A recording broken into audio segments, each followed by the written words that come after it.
Hello, welcome to Do It Yourself channel. Today I will show you how and where we can change our phone's name in our Samsung Galaxy S22.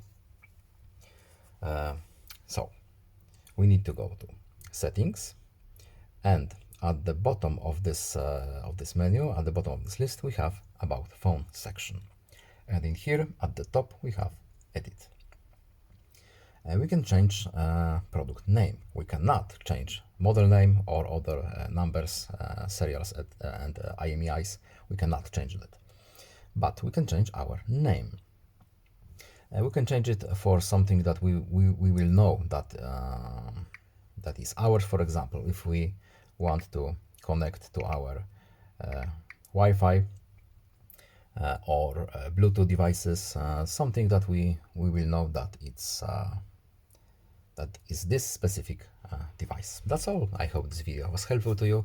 Please leave a like and subscribe. Have a nice day and see you in the next video. Goodbye.